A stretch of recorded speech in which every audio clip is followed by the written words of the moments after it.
나 돌아갈래.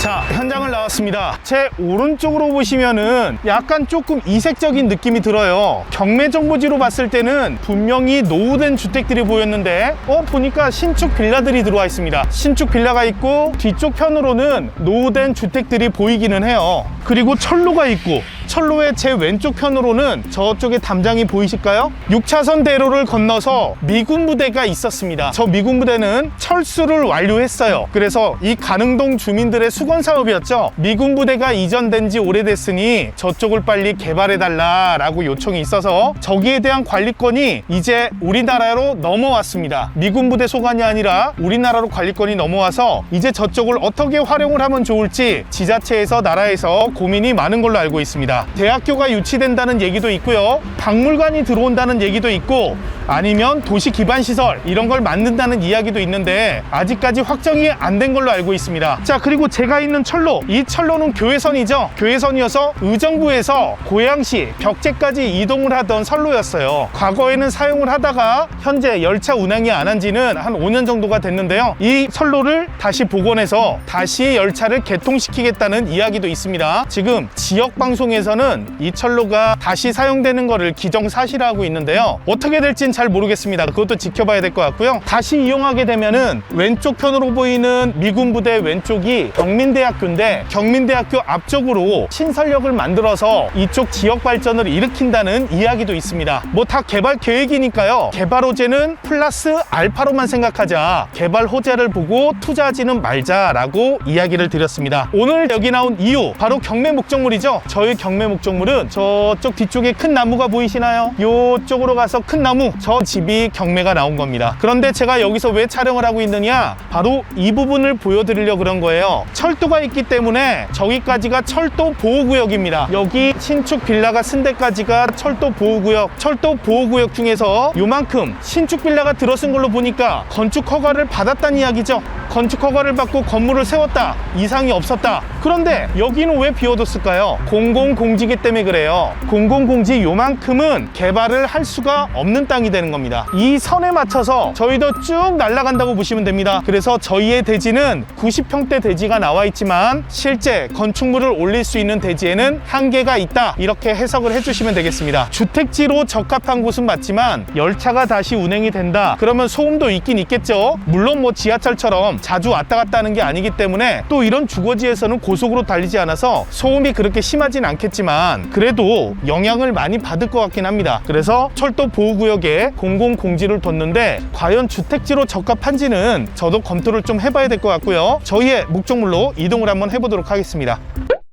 자, 이렇게 보시다 보면 여러분들 좀 의구심이 드실 거예요. 야, 이상하다. 저기 새로 신축한 건 당연히 새 건물이어서 그런데 왜 이 집과 요 집들은 이렇게 아예 수리를 손을 대질 못했을까요? 저 앞쪽에 있는 건물들은 그래도 보니까 손을 대고 샤시도 바뀐 것 같고 수리도 많이 한 걸로 보이잖아요. 이종 일반 주거지역인데도 단층으로 밖에 놔둘 수 없는 이유는 저희의 건물도 1970년도에 사용 승인을 받았죠. 그 이후에 본 집을 다시 높게 올리고자 지자체 허가를 받게 되면 허가가 나지 않는다. 왜? 현행법을 저촉받기 때문에 그렇습니다. 따라서 이종 일반 주거지역이라 쳐도 현 집에서 집을 다시 신축하거나 아니면 증축하거나는 불가능하다. 그런데 이건 좀 짚어봐야 되는데 제 경험칙상 기존의 사용 승인을 정식으로 받았던 건물이기 때문에 현 집의 상태에서 개축이나 대수성까지도 가능할 수 있다. 그리고 또 재해로 집이 무너졌다 그러면 재축도 가능할 수 있다라고 생각이 듭니다. 이 부분은 건축 전문가하고 상의를 해보고 지자체하고 협의를 통해서 풀어가야 될 걸로 보여집니다. 이 문제를 풀 수 있어요. 저희가 경매로만 산다는 생각을 하지 말고 직접 한번 부딪혀 보도록 하겠습니다. 주인분을 직접 만나러 가겠습니다.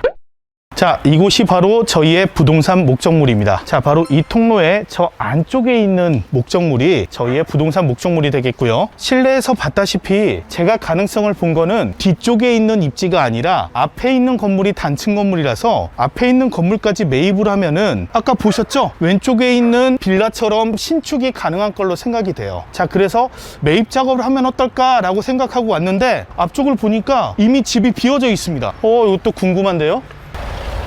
이쪽이 이미 비워져 있어요. 그래서 이 집도 그렇고 왼쪽 집도 그렇습니다. 이쪽도 비어 있어서 아마 뒤쪽에 있는 집하고 같이 개발할 계획이 있는지, 아니면 뒤쪽의 집은 멀쩡히 있는데 앞집만 이렇게 됐으니까 앞에만 새로 지으려는 계획인지, 이 부분을 조금 짚어봐야겠습니다. 현장 조사가 매우 중요할 것 같은데, 뭐 현장 조사를 이렇게 뭐 있습니까? 어려워 마시고 직접 여쭤보는 시간을 갖도록 하겠습니다. 들어가 보시죠.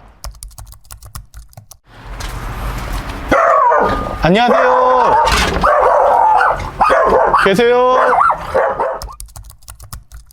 아, 예, 안녕하세요. 아, 저는 부동산 경백군이라는 채널을 운영하고 있는 박진기라고 하는데요. 네네.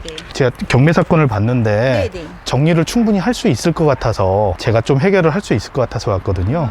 제가 매입을 해드리거나 아니면은 개발을 좀 도와드리거나 방법이 있을 것 같아서 아니, 왔거든요. 저희는 그냥 매매되면 네. 매매하면 좋은데, 빌라 하시는 분이 이 집, 이 집을 사셨어요. 그렇겠죠. 그래서 네. 이제 저희 집을 사신다 그래서 계약까지 했어요. 계약금까지 받았어요. 네. 그래서 이제 저희가 중도금을 받아서 그 경매 잔금을 넣으려고 저희 아. 대출도 다 하고 했는데, 중도금을 이제 캔슬을 하신 거예요. 왜요? 그래서 그거는 모르겠어요. 저희 여기 용마루 너머까지가 저희 땅이거든요. 그렇죠. 네. 그러니까 이제 저희 집이 없으면 어떤 집이건 짓기가 힘든 상황. 수익률은 덜 나올 거예요. 옆에 빌라처럼 훨씬 지을 수 안 나오죠. 있겠죠. 네네. 네. 여기가 절반밖에 못 쓰는 땅이에요. 그건 네네, 알고 알아요. 계시나요? 그래서 절반을 가져가겠다 그래서. 네네. 그럼 가져가라. 그러면 절반은 우리는 이제 돌아앉아서 우리는 살겠다. 네. 저희도 내일 또 재경매 다시 들어가는 걸 준비를 하고 있기는 한데, 아, 머리 아프죠. 빌라 하시는 분이 이 두 개를 받은 거예요? 찾았어요. 예. 그래서 이제 저희 생각에는 저희도 갖고 있는 게 낫지 않겠냐. 사실은 너무 힘들어요. 우리가 이런 걸 모르는 사람들이니까. 그렇죠. 너무 힘들어요. 우선은 한번 미납된 거는 네. 왜 미납됐는지는 알고 계세요? 1차에 받은 사람이 저희 신랑이에요.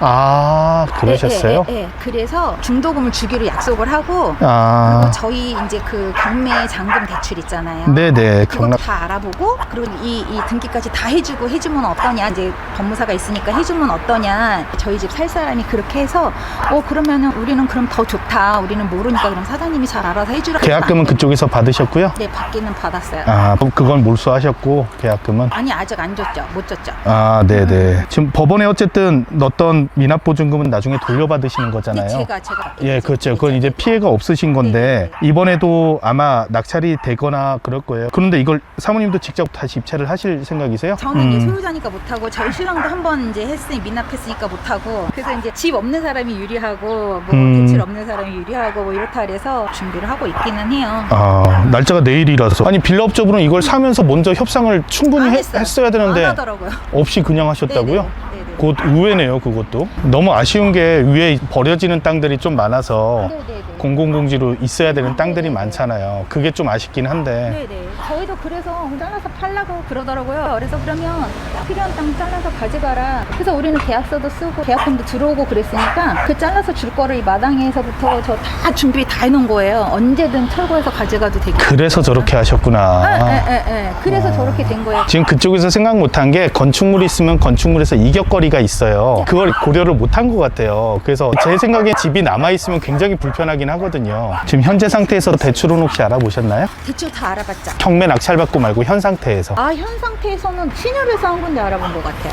신협에서는 얼마까지 해주겠대요? 1억 5천 얼마. 집 지을 수 있는 땅이 거기밖에 없으니까 그거밖에 네네. 안 해주겠대요? 1억 5천 얼마밖에 안 되고, 서울 중량군가 어디 가서 농협에서 알아봤는데 2억 5천인가 2억 7천인가까지 해준다고는 하더라고요. 그 정도로 해준다 그러면 이걸 차라리 경매를 지워버리는 게 낫지 않아요? 여사님 입장에서 이걸 다시 취득하면 취득세를 또 내셔야 되는데, 대출을 받아서 그냥 경매를 지워버리는 게 더 빠르실 텐데, 돈도 많이 아끼고. 이 집이 엄마 집이었는데, 엄마가 네네, 그렇죠. 돌아가시면서 이제 언니하고 아빠하고 세 분이서 저한테 이걸 한 거예요. 네. 그래서 저희가 이거를 변제를 하겠다고 1년을 찾아다녔어요. 딱 들어오면서부터 계속 변제를 하겠다고 했어요. 네네. 그러는 사이에 아빠는 돌아가시고, 아빠 돌아가시기 일주일 전에 이걸 신청을 한 거예요. 아빠 돌아가시고 바로 경매가 들어온 거거든요. 그러니까 경매를 풀어줄 생각이 없어서 연락을 안 받은 거죠, 여기. 돈을 갚으면 돼요. 공탁하면 경매 취해야 돼요. 그러니까 미치겠다. 아직 늦지 않았어요. 늦지 않으셨으니까 돈만 준비하시고, 저는 상관없고 그냥 도와드리려는 그리고 거니까 내일이잖아요. 상관없어요. 누가 낙찰 받았어도 매각허가 결정일까지만 하면 돼요. 내일 낙찰받아도 시간이 아직 있으니까 돈을 준비를 하세요. 대출을 하시고 법원에다가 공탁을 하시면 돼요. 이 돈만큼. 내일 입찰하실 필요가 없어요. 아, 네. 누가 얼마 쓰는지 구경하세요. 네네. 혹시나 누가 너무 비싸게 받으면은 경매로 그냥 팔아버리세요. 만족하시면은. 네네네. 그러면 되는 거고, 네네. 혹시 그게 아니라 그러면은 낙찰을 받고 일주일 정도는 매각 허가 결정일이라고 네네네. 있어요. 네네.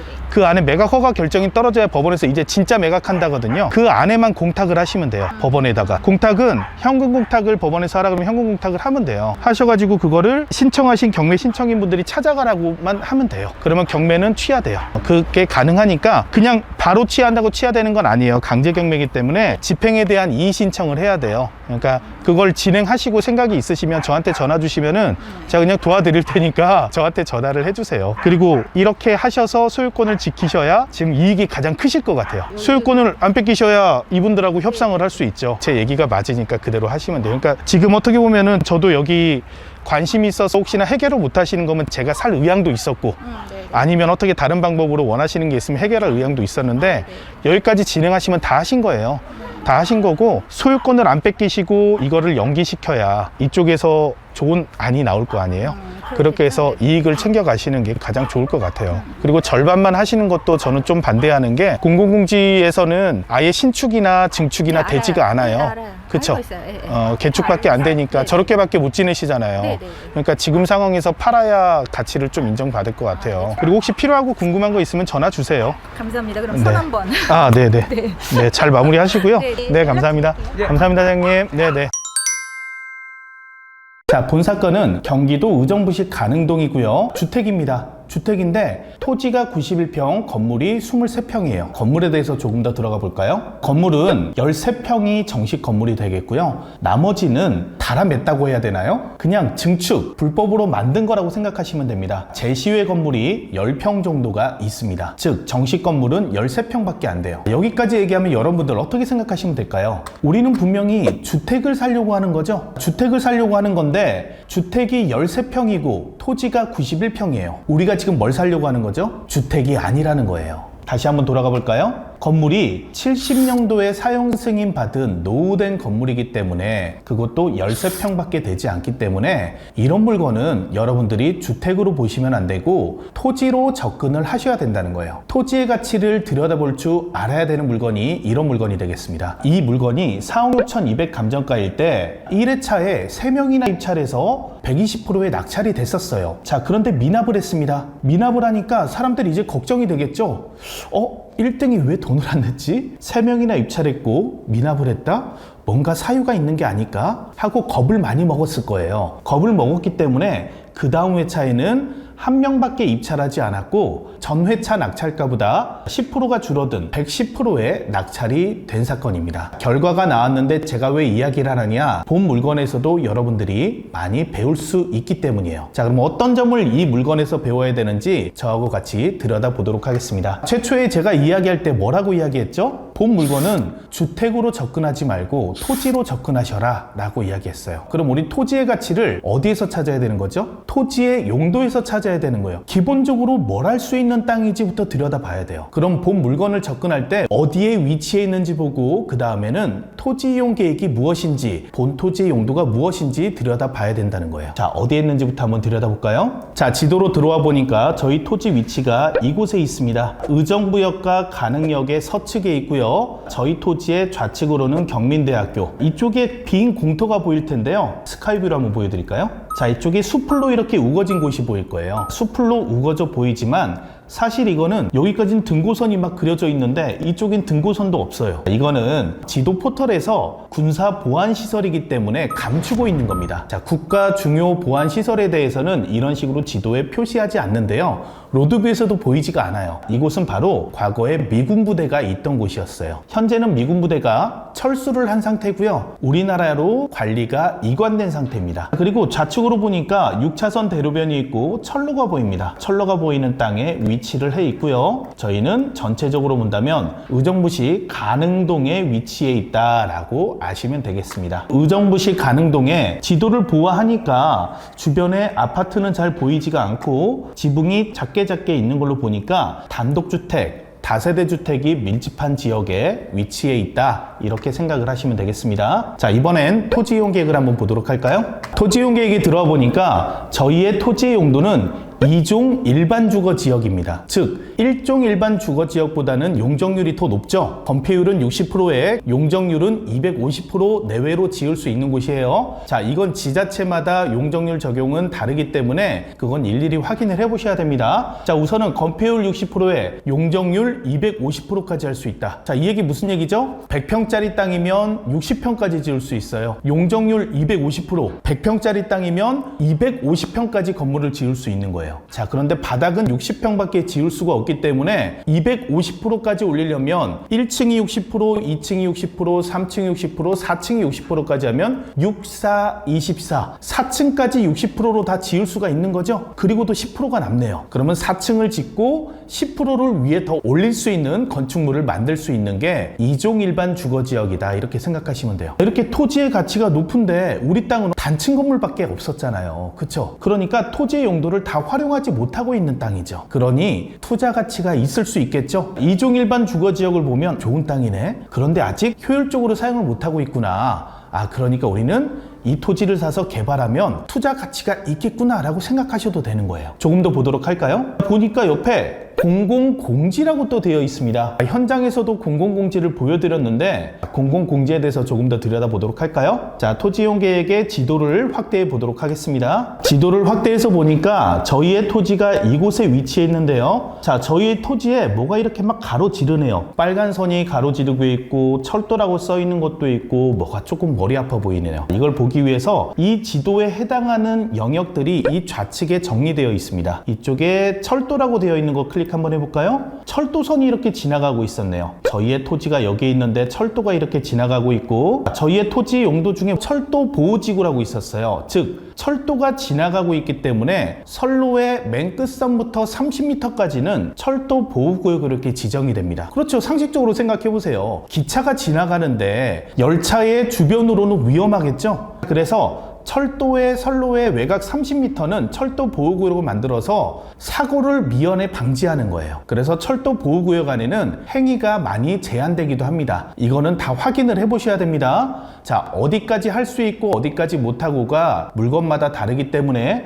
철도 보호지구에 들어온다 그러면 우리는 행위의 제한을 받을 가능성이 있다 라고 생각하시면 돼요. 그런데 저희가 현장에 보니까 어땠죠? 철도 보호지구 안에 있는데도 불구하고 빌라들이 신축돼 있었어요. 신축된 빌라를 보니까 철도 보호지구 안에서도 건축 행위가 가능했었어요. 그거는 아마도 공공공지로 완충을 잡았으니까 건축을 허락한다는 의미로 생각을 하시면 되겠습니다. 철도 보호지구가 있는데 철도 보호지구 안에 공공공지를 이렇게 잡아둔 거예요. 요만큼은 너희가 건축행위나 아무것도 못해, 여기는 비워둬야 돼 라는 이야기예요. 공공공지는 완충목지라고 생각하면 좀 편하실 것 같아요. 공공공지는 도시계획시설 중에 하나라고 보시면 돼요. 건축법에서 지정하는 게 아닙니다. 토지의 용도를 제한하는 것 중에 하나라고 생각하시면 되고 도시계획시설 중에 하나다. 그래서 공공공지로 지정이 되면 행위의 제한을 받을 수밖에 없다. 도시계획시설 중에 하나지만 개인 사유지라도 보상을 해주지 않아요. 행위만 제한을 시킵니다. 즉 너무 안 좋은 거죠. 우리 입장에서는 저기에서 아무것도 못하게 만드는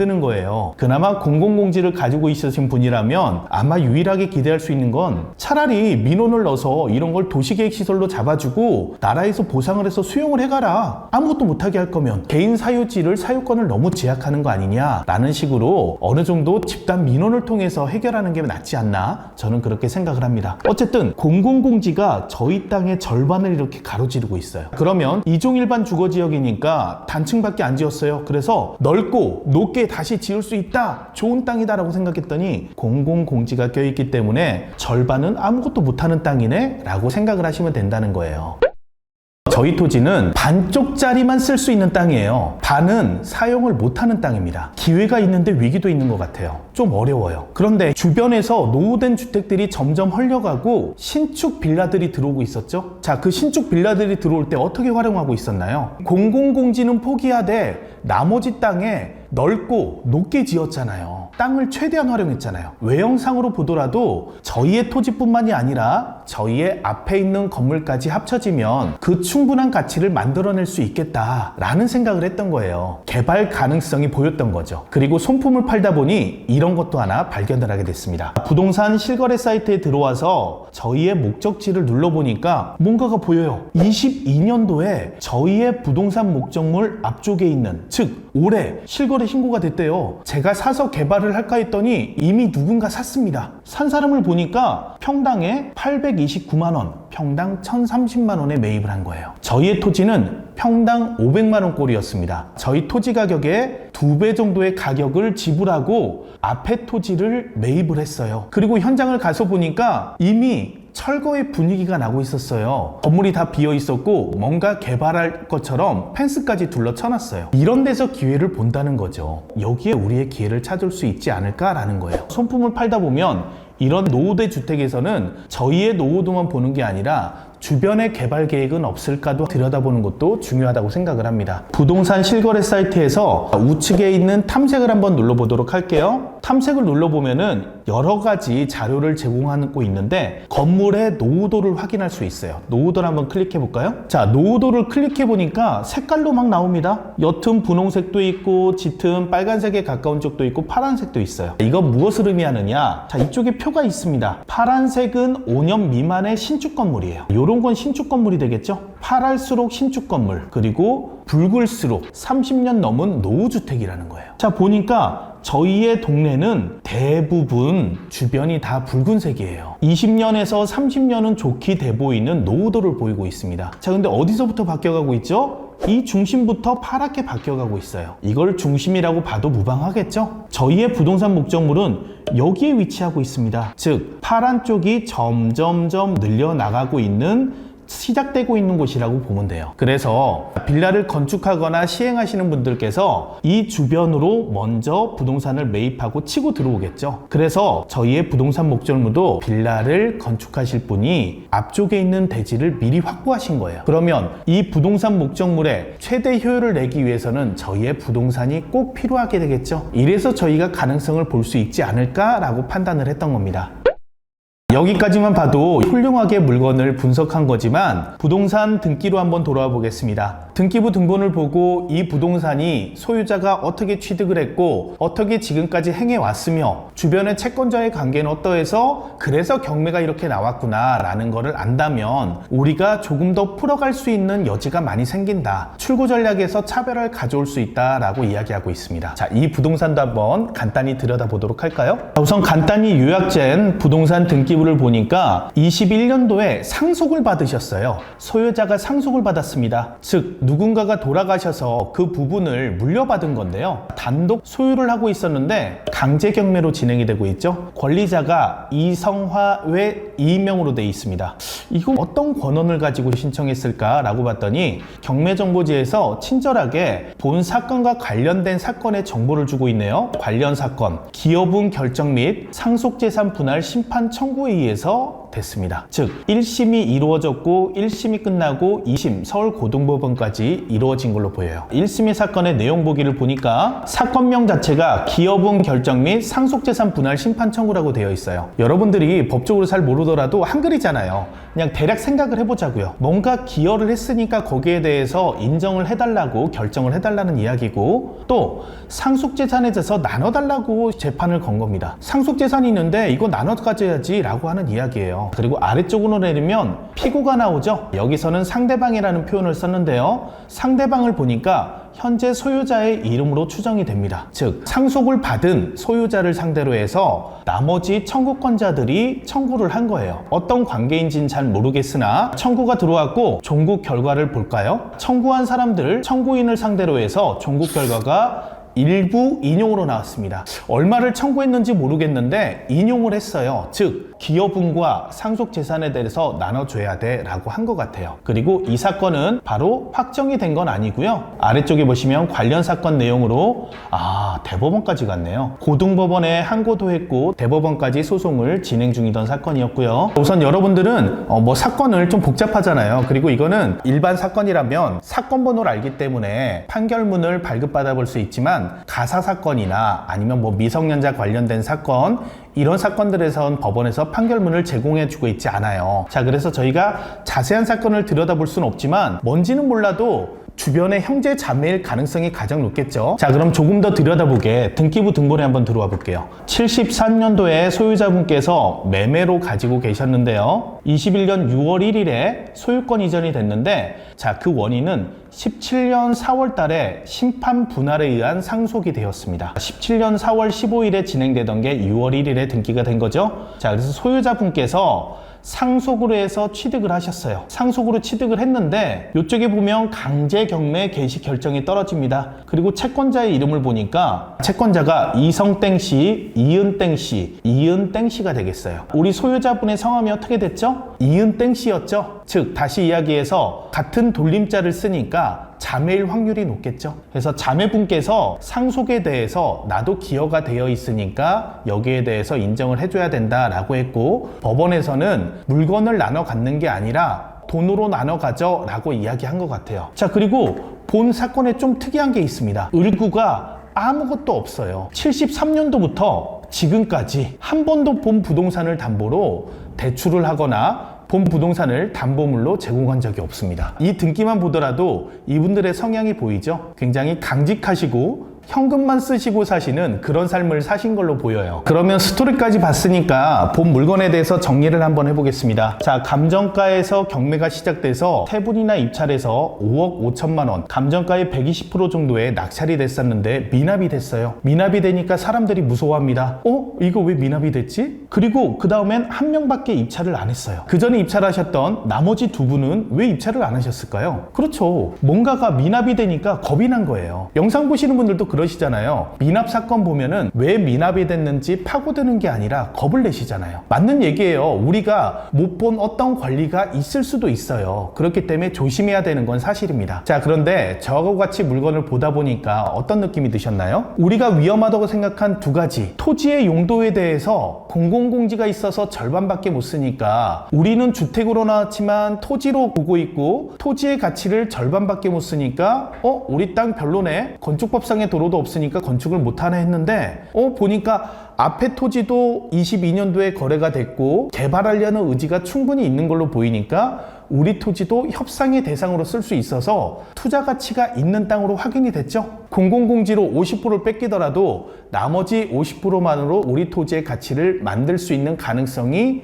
충분히 보이는 땅이 됐었죠. 첫 번째 해결이 됐습니다. 자, 두 번째, 우리 뭐가 겁났죠? 미납의 사유 중에 뭐가 있었어요? 대항력이 있는 임차인이 2명이나 있었잖아요. 만약 우리가 낙찰을 받았는데 보증금 미상으로 있는 대항력이 있는 임차인 두 분께서, 다시 정확히 이야기하면 전입이 빠른 2명이 보증금이 잇따라 임대차 계약서와 보증금을 입금했던 내역을 제출을 한다 그러면 낙찰자는 꼼짝없이 당할 수도 있겠죠? 우리가 소명을 해야 되잖아요. 그 임차 현황이 사실이 아니라고 소명을 해야 되는데 쉽지 않은 싸움이 되겠죠. 그렇다면 어렵겠죠? 자, 그런데 저는 어떻게 해결했죠? 이것도 우리 확인을 했잖아요. 영상에서 보셨죠? 영상에서 제가 어떻게 다가갔습니까? 본 사건의 소유자, 즉 채무자 소유자분이 본 사건의 거부감을 나타낼 이유가 있을까요? 왜 본 물건이 경매 나오게 됐죠? 스토리에 집중하다 보니까 알게 됐잖아요. 어쩔 수 없이 나왔잖아요. 그리고 이분들의 성향도 알게 되겠잖아요. 어떤 성향을 알게 됐죠? 5억 가까이가 되는 재산 가치가 있는 물건을 가지고도 3억 1,900만 원의 청구 금액으로 그냥 경매를 내보낸 거예요. 저라면은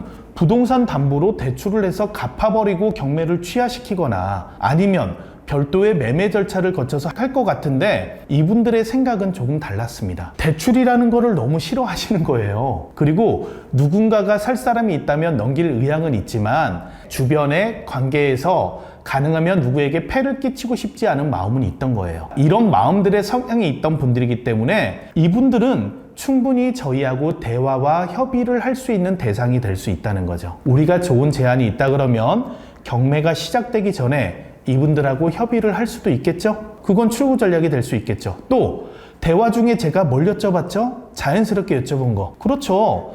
대항력 있는 전입자분들에 대해서도 자연스럽게 대화 속에 녹여서 여쭤봤잖아요. 여쭤보니까 어떤 대답을 했었죠? 현황이 아니다, 보증금이 없다라는 이야기를 들었죠. 그러면 우리가 우려했던 1번과 2번 두 가지의 문제는 다 해결이 된 거예요. 본 영상은 낙찰을 받고 낙찰자가 한 명 나오고 나서 촬영을 하고 있습니다. 그 전에 제가 영상을 내보낸 건 적절하지 않다고 생각해서였는데요. 소유자분하고 좋은 관계를 유지하면서 진행되는 이야기를 다 들었고 소유자분이 잘 마무리를 하셨어요. 그래서 이렇게 정리되는 게 맞는 물건이에요. 저희가 경매로 수익을 추구하기는 하지만 채무자분께서 방법이 없고 해결할 수 없을 때 경매인들이 나서는 거지, 채무자 소유자가 정리를 하고 해결할 수 있을 때는 당연히 그분들이 우선은 정리를 하게 기회를 드려야 맞다라고 저는 생각을 합니다. 소유자분이 이런 입장일 때는 그분께 우리가 도움을 드리면서 조언도 해드리면서 그분의 입장에서 이야기를 듣다 보면 저희의 실력도 늘어나는 거예요. 부동산 경매를 하신다고 경매인 여러분들이 채무자 소유자분들과 벽을 쌓거나 적이 될 필요는 없다는 겁니다. 경매도 사람이 살아가는 하나의 이야기일 뿐이에요. 본 물건처럼 주택으로 나왔지만 토지로 집중해야 되는 물건, 이 부분 하나 집중을 해주시고, 또 두 번째, 경매가 왜 나왔는지 보시고 이런 스토리가 있는 부분에서 채무자 소유자분이 가려운 부분은 있을지, 또 그 가려운 부분을 저희가 긁어드리면서 저희가 수익을 남길 수는 없는지 들여다보도록 하고, 또 소유자 채무자분이 다르게 해결할 부분이 있다 그러면 그렇게 해결해 나가는 모습을 보면서 저희의 실력을 키워나가는 여러분들이 되길 바라면서 오늘 영상은 마치도록 하겠습니다.